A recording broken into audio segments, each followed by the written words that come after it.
to another Whisper Talk book review for the 18th book I read of the year, and it was on my Kindle this time. This book was called The Butterfly Garden by Annette, Blair, and this was another one of those Amazon Prime free reads. That's pretty much all that's on my Kindle. And it's The Butterfly Garden, a sensual Amish tale or story. And I didn't know that. Not that I have a problem with it, but when I downloaded this book, however long ago, the cover of it is different than it is now. And it's just of a blue butterfly, and it just says The Butterfly Garden. And when I read the synopsis then, it did not say that it was a sensual book. So then when I looked on Goodreads and logged in that I was reading it, it said Melissa's reading a sensual Amish tale. And I said, I am. I had no idea. And now when I look at the cover they have now, and I read the synopsis they have now, it is a sensual Amish tale. I'm not a prude.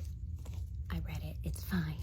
But it was just funny when I posted on Goodreads and it just shares it everywhere. I'm reading a sensual Amish tale. But I only knew it to be an Amish story, and I enjoy Amish stories, especially when they have some historical fiction aspects to it, and that's probably why I downloaded it when I did. So that little funny blurb aside, let's get into the book itself. I will say, I honestly have no idea when this book takes place, because as you know, those who are Amish do not live as we do in modern times, and so I can't honestly tell when this book takes place, because while we have an English doctor, a non-Amish doctor, I still don't know when this book takes place. It's not necessary to know. But if you're wondering, I don't know. It's about a midwife who is a spinster, because she's in her late 20s, I believe. And she's a midwife in an Amish town where they don't want a midwife. And I was unaware of that. I thought Amish towns had midwives as well as English doctors, but this town was pretty adamant not to have a midwife. So she was fighting her little town on being accepted for that. And she is called upon the birth of somebody who we find out early on has passed in childbirth. And her husband, who is named Adam, and he is nicknamed Mad Adam, he is a brute of sorts, and the town is scared of him and thinks he is odd. And he wants Sarah to essentially take custody of his children. He's very off-putting towards his children, and we later learn it's because of what his childhood was like. He thought that if he had nothing to do with his children, he would protect his children.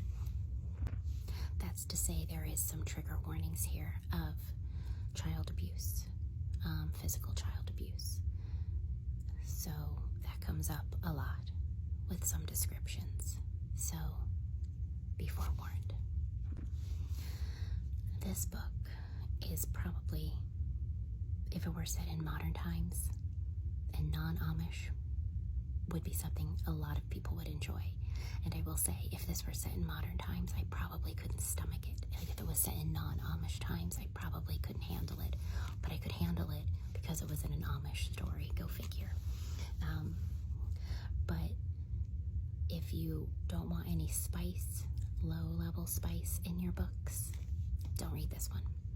There are some scenes that are described very PG, maybe PG-13, but there's nothing explicit, and I would say it's necessary to the story, but then again, it doesn't have to be there.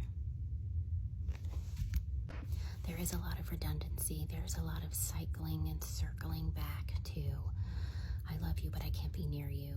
I want you, but I don't want you. Why don't you love me? It's a lot of the same stuff rehashed over and over, and you kind of just want to pull your hair out and say, tell each other the truth. But I will say it moved along fast enough and kept me interested enough to finish it quickly, but it's also very short. There's really not much to say. It's one of those, go read the synopsis and see if it interests you. There was some Kindle issues in terms of there were quotations around non-quotes, non-speaking lines. So there was some Kindle edition issues, but it was written okay. It's very basic, a palate cleanser between the heavy things you might be reading. But apparently this author writes sensual Amish stories, so if that's your thing, check her out.